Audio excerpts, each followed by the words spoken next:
Right now, somewhere in San Francisco, a software engineer is paying $30,700 a month for 600 square feet.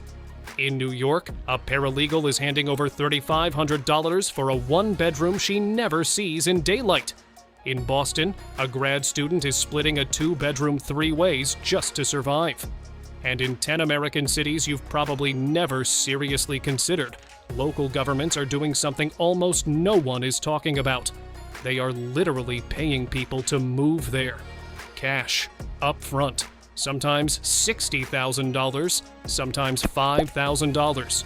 But real money from real municipal budgets with one desperate objective: stop the bleeding. This is not a relocation brochure. This is a forensic audit. The exact dollars, the fine print they hide, and the real conditions on the ground. By the end, you'll know exactly what $1,500 a month actually buys in America in 2026, and why some cities are so terrified of their own future that they'll pay you to find out. The American interior is hemorrhaging people. Post-industrial collapse wiped out the manufacturing jobs, and remote work freed coastal workers from geography for the first time in history. The result is a brutal divergence. Coastal megacities are financially suffocating their residents, while secondary cities watch their tax base evaporate, their young people leave, and their downtowns hollow out. The solution these municipalities landed on is blunt. They took taxpayer money and dangled it in front of remote workers. Your coastal rent payment, transplanted here, doesn't just cover housing. It buys space, leverage, and a financial life that feels impossible where you currently sit. What the brochures don't tell you is what comes with the deal. Tulsa Remote is the program that started this movement, and it's still running. $10,000, lump sum for home buyers, monthly installments for renters, plus a free 3-year membership to a co-working space called Gradient, designed specifically to cluster coastal transplants so they don't go stir-crazy. You must have lived outside Oklahoma for at least 1 year. Your employer must be headquartered out of state, and once approved, you have 12 months to move. The clause that stops every real estate investor cold. Under the Home Ownership Initiative, renting out any portion of your property, spare bedroom, basement unit, anything, is explicitly forbidden for the first 12 months. No house hacking, no Airbnb. The city wants you whole. The math is genuinely compelling. Average monthly rent runs around $1,200 versus $3,706 in New York, a $12,500 per month swing that restructures what financial security looks like entirely. What that check doesn't cover is the Oklahoma reality surrounding it. Chronically underfunded infrastructure, no meaningful public transit, and weather that can swing from 75 degrees and sunny to a 12-day ice storm in the same week. Tulsa itself is a moderate, somewhat progressive island inside a deeply conservative state. The transplants who flourish know they're not moving to a city. They're moving to a deal. Choose Topeka offers up to $15,000 for homebuyers and $10,000 for renters. But almost no one reads the mechanism carefully enough. The city doesn't pay you. It pays your employer. It's a 50-50 reimbursement match dispersed only after 1 full year of employee retention. Quit before day 365, get fired, and the money never appears. You must earn at least $50,000, work for a company physically inside Shawnee County, and move from outside the county. This is explicitly designed to fill local offices, not attract laptop nomads. Then there are the boomerangs, a separate $5,000 track for people who were born in Topeka, escaped, and are being financially incentivized to come back. The city is paying its own former residents to return. That fact alone tells you the scale of the population problem. Topeka delivers extreme affordability and 0 commute times. Residents cross the entire city in under 20 minutes. What it cannot deliver is the feeling of a living, vital downtown. Transplants describe commercial districts that look like abandoned military installations, with event discovery still running primarily through Facebook. Perfectly functional, completely exhausted. Ascend WV offers $12,000 to remote workers willing to relocate to West Virginia's mountain communities, with Morgantown as the flagship. The pitch is the landscape. Mountain biking, outdoor recreation, and adventure lifestyle subsidized by your existing salary. Before you can even apply, you must sign an informed consent contract surrendering extensive personal data to a West Virginia University-managed economic development collaborative. The fine print on disbursement schedules, clawback penalties, and minimum residency periods is conspicuously absent from public materials. The program speaks extensively about vision. It is less clear about consequences. Here's the number that cuts through the marketing. A 3-bedroom home in Morgantown that sold for $260,000 in 2017 now lists around $460,000. The remote work influx the program itself generated drove those prices up, erasing the affordability that was supposed to be the point. The mountain roads that look stunning in promotional photos become genuinely treacherous under snow. And more than one transplant has discovered that remote mountain living means exactly what it says. No internet, a dirt road, and infrastructure that was never built for someone running a remote career. Columbus offers $5,000, paid as a lump sum within 6 months of your confirmed move. But only if your $75,000 annual salary comes from a single employment source. Commissions, side income, and contract work are explicitly excluded. You must live more than 75 miles from Columbus before applying, complete the move within 3 months of approval, and remain for a full year. Before any of that happens, the city requires you to submit payroll data to a third-party verification platform. They audit your finances first. The perks bundled with the cash reveal the city's anxiety. Coffee with the mayor, a mandatory annual community outing involving whitewater rafting and zip lining, a forced social bonding exercise dressed up as a benefit. The Chattahoochee River running through the urban center is genuinely spectacular. What Columbus cannot paper over is a local economy almost entirely propped up by the 45,000 to 50,000 military and defense jobs at Fort Moore. Strip the base, and the private sector market collapses. Transplants from northern cities have described crime bleeding into higher-income neighborhoods and summer heat that doesn't function like a lifestyle adjustment. It functions like a different climate entirely.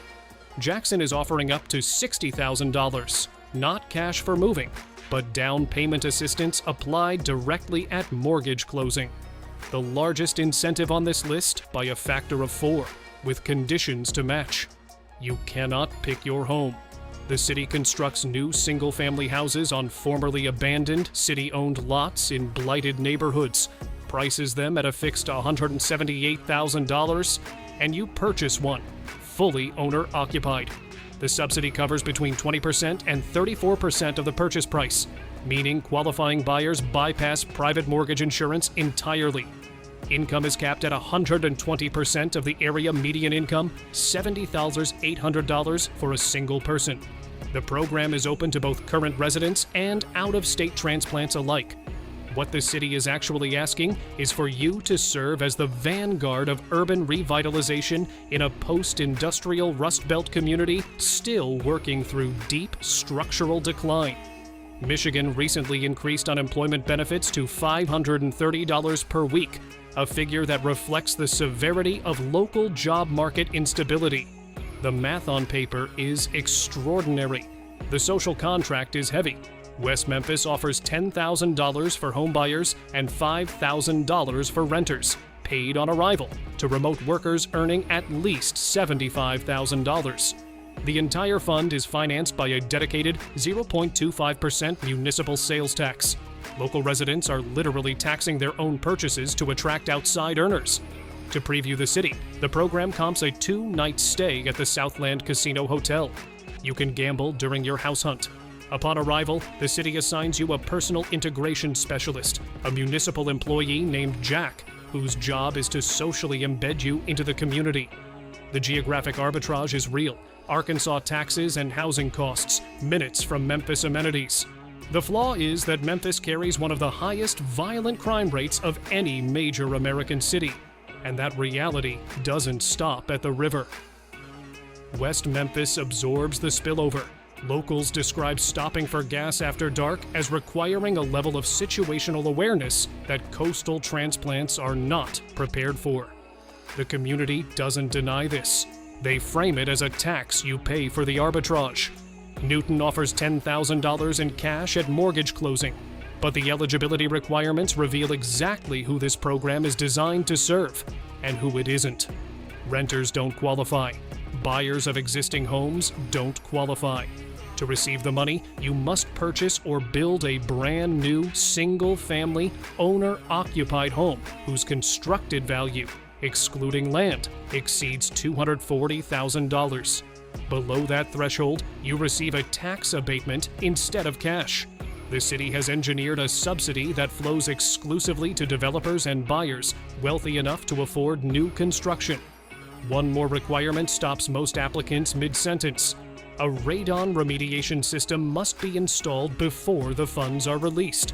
Iowa Geology produces elevated radon in certain areas, and the city is not willing to pay you to move into a house that might damage your lungs. Medically sensible. Jarring on a checklist. The Get to Know Newton welcome package handed to you at closing tells you something about how disorienting arrival is expected to be. Since 1929, Muncie has carried a piece of sociological baggage it cannot shake. Researchers used it as the archetypal average American city, publishing landmark studies under the name Middletown. The label followed Muncie ever since, and the city is still trying to outrun it. The program offers $5,000 in unrestricted cash, part of a $6,500 total package distributed upon arrival. Income minimum is $50,000. You must relocate from outside Indiana, and the move must happen within 6 months.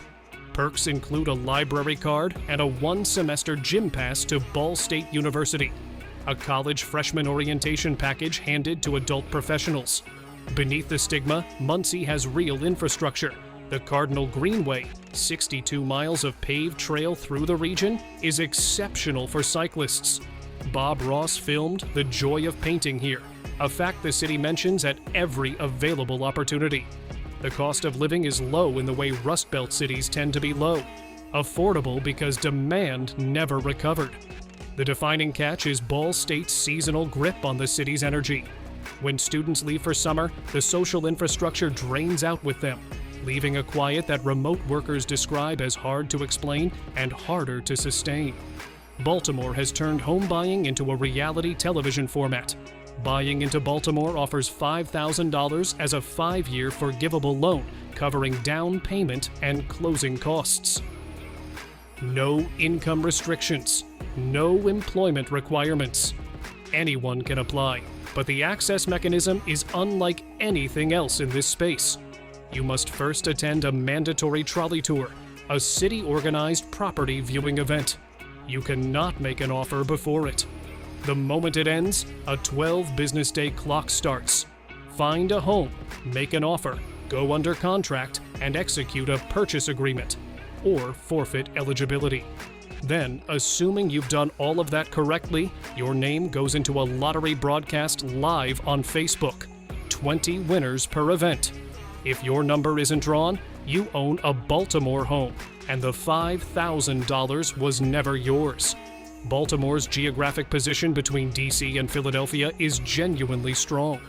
What it hasn't been able to shake is a reputation for violent crime and civic instability that keeps large portions of its housing stock perpetually undervalued. The program is designed to capitalize on that undervaluation. Whether that reads as opportunity or warning depends entirely on what you're willing to accept. Greensburg's program is the most unusual on this list, and not because of the money. The cash is $5,000, part of a $7,500 total package for remote workers earning at least $60,000. Unremarkable on paper. What Greensburg is actually selling is something else entirely. The program offers grandparents on demand, local volunteers, retired couples, people like Tammy and her husband who will babysit your children, attend Grandparents' Day at their school, and function as surrogate extended family for transplants who left their support networks 1,000 miles behind. There is also a seat at the table, guaranteed invitations to sit with civic leadership at the hospital gala and chamber annual dinner. A 3-bedroom, 2-bathroom home here sells for approximately $176,000. And yes, a tree has been growing from the courthouse roof since 1870. The catch isn't crime or infrastructure. The catch is anonymity. You won't have any. Greensburg isn't offering you a house. It's offering you membership in a small town, complete with all the visibility that entails. Your neighbors will notice when you skip the community theater production. For isolated families exhausted by coastal transients, that might be the whole point. For anyone who left a small town to gain freedom, it is precisely what they were escaping. 10 cities, 10 programs, one consistent truth underneath all of it. The affordability is real. In Tulsa, Greensburg, Jackson, and Newton, the housing math is structurally different from what coastal workers have accepted as normal. A salary that barely covers rent in New York can build genuine financial progress here. The arbitrage is not a myth, but every one of these programs exists because the market, left alone, would not send remote workers there. The cash is an admission. Something about each place isn't selling itself. Crime in West Memphis, institutional decay in Morgantown, exhaustion in Topeka, a lottery in Baltimore, regressive eligibility in Newton, enforced community in Greensburg. None of those are automatically disqualifying, but they are the facts. And the cities paying you to move there are counting on you not reading past the headline number. The headline number is real. The rest of the contract deserves the same attention.